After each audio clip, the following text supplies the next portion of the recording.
Fala, nação rubro-negra, eu espero que todos vocês tenham tido uma excelente virada de ano com seus familiares, que tudo tenha transcorrido da melhor maneira possível.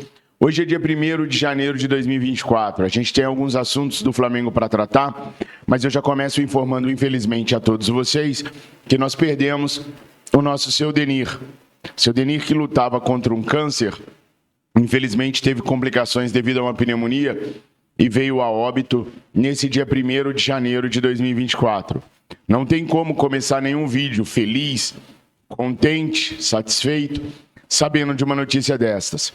Seu Denir foi um ídolo que nunca precisou fazer um gol, nunca precisou dar um carrinho, nunca precisou defender um pênalti para ser admirado pela nação rubro-negra. Seu Denir foi uma figura que trabalhou tanto tempo e com tanta devoção ao Flamengo que a história dele e do próprio Flamengo se confundem, se embolam, se misturam. É impossível contar a história do Flamengo sem mencionar o nome do Seu Denir. Então, eu quero prestar os meus sentimentos à família do Seu Denir, desejar os meus mais sinceros votos de que Deus amenize a dor que está no coração de cada um dos familiares. A saudade vai ser muito sentida, não só por aqueles que eram mais próximos do Seu Denir, mas de toda a nação rubro-negra que se habituou com tantos anos de serviços prestados de forma tão amorosa e tão carinhosa como era o trabalho do Seu Denir. Descanse em paz, guerreirão. Descanse em paz. Bom, o Flamengo continua, né? No último dia do ano, pipocaram algumas situações, algumas conversas que a gente tem que tratar aqui com vocês. A primeira delas é sobre o acerto do Gabriel com o Corinthians.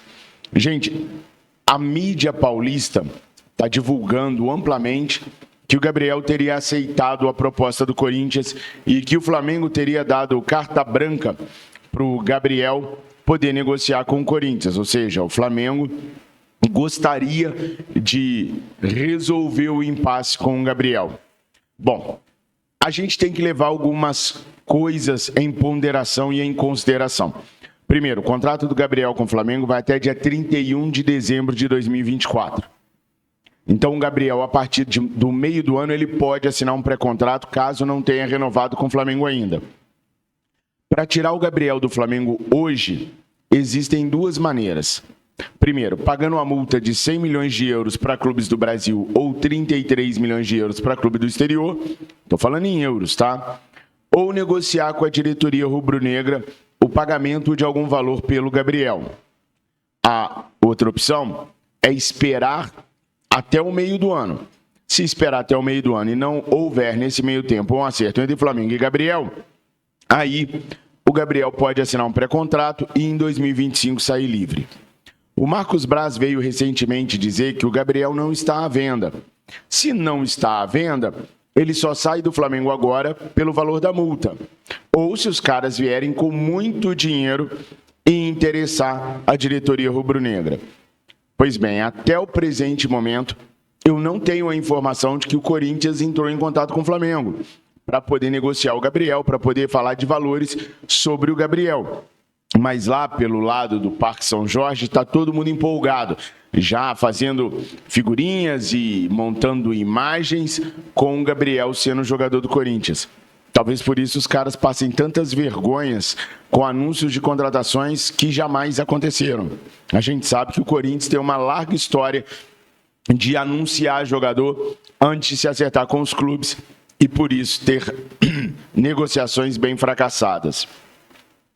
A informação que a gente tem, pelo menos oficialmente falando, é que além do Flamengo não querer vender, o empresário dele já disse que não há negociação, não há conversa, que nunca houve conversa entre o Gabriel e ninguém da equipe do Corinthians. Só que, por outro lado, o Flamengo está interessado no Marcos Leonardo. O Flamengo olha com bons olhos tirar o Marcos Leonardo do Santos e trazer para o Flamengo. O Palmeiras foi o clube que chegou primeiro para poder tentar o Marcos Leonardo. E aí o Flamengo está sondando e iniciou uma sondagem pelo Marcos Leonardo dos Santos. Isso poderia ser um indicativo de que o Flamengo toparia negociar o Gabriel? Até onde eu apurei, não. O Flamengo pensa em ter sim um atacante mais jovem para poder suprir uma eventual não renovação de contrato com o Gabriel. Mas não quer dizer que o Flamengo, se trouxer esse atacante agora, imediatamente queira se desfazer do Gabriel. Pode ser também que o Flamengo esteja usando o nome do Marcos Gabriel para poder pressionar o Gabigol. E pode ser que o Gabriel esteja usando o Corinthians para pressionar o Flamengo. Essas coisas acontecem, mas o interesse do Flamengo no Marcos Leonardo é verídico e já é de algum tempo.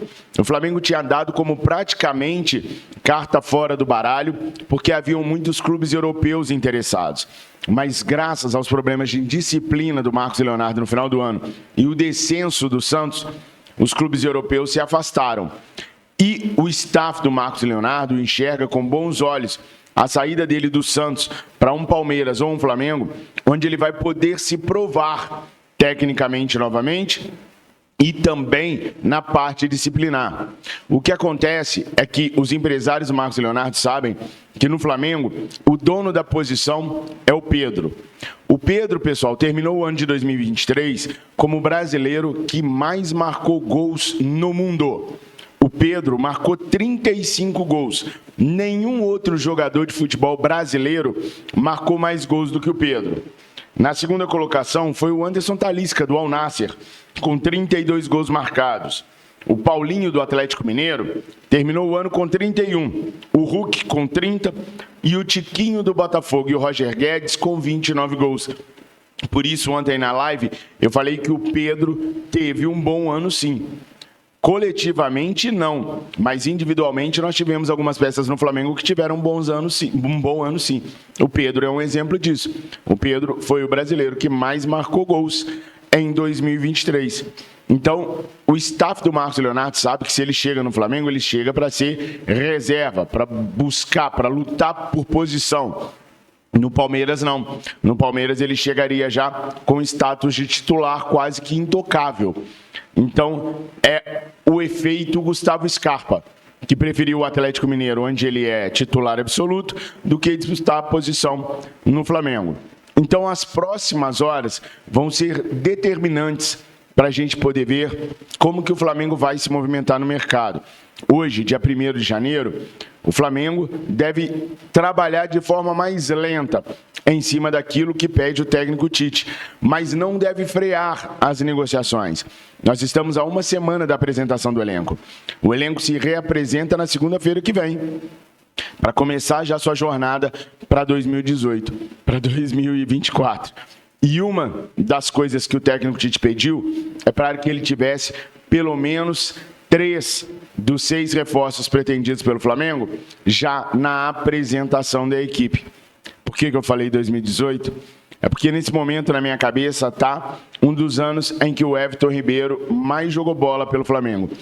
Na minha cabeça, 2018 e 2019 foram anos maravilhosos para o Everton Ribeiro, que nesse momento é um jogador agente livre. O Flamengo, até o presente momento, não chegou a um acordo com o Everton Ribeiro, o que não quer dizer que não vai chegar, tá, gente?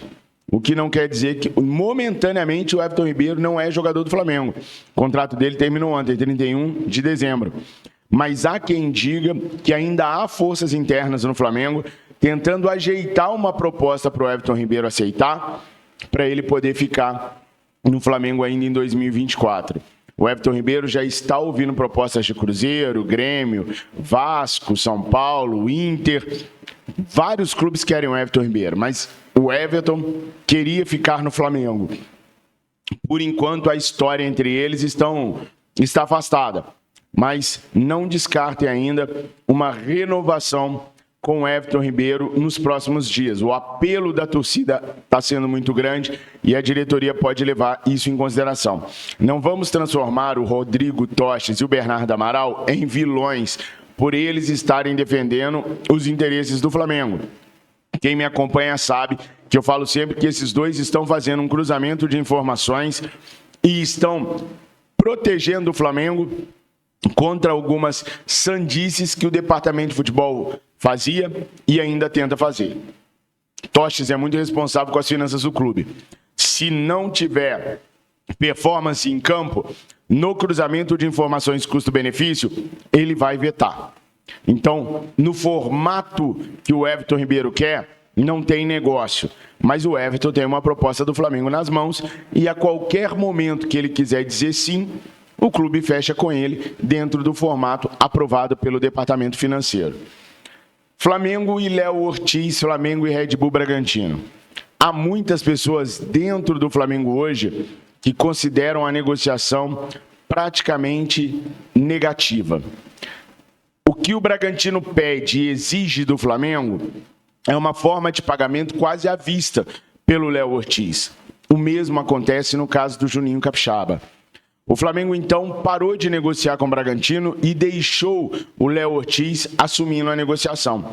Mas as negociações não só não avançaram, como retrocederam. E hoje, aquele otimismo que havia dentro da diretoria rubro-negra não existe mais. Há aqueles, inclusive, que já jogaram a toalha pela dificuldade de negociação com o clube paulista, pelas imposições que o clube paulista colocou no Flamengo.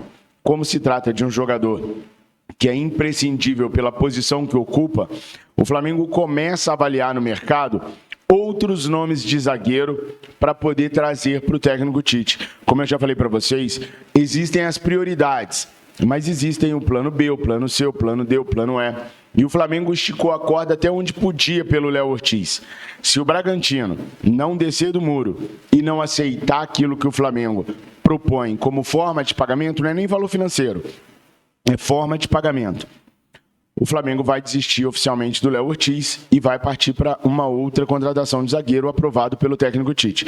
Hoje, então, até o momento que eu estou gravando esse vídeo aqui, a expectativa da diretoria rubro-negra em ter o Léo Ortiz caiu demasiadamente.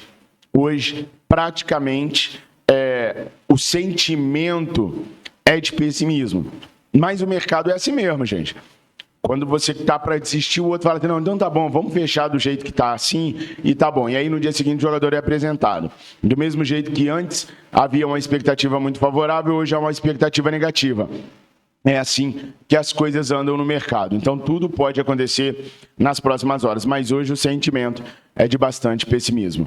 Não tem como eu terminar o vídeo feliz hoje. Nós perdemos uma figura importante na nossa história e por respeito a ela, eu vou terminar com um minuto de silêncio.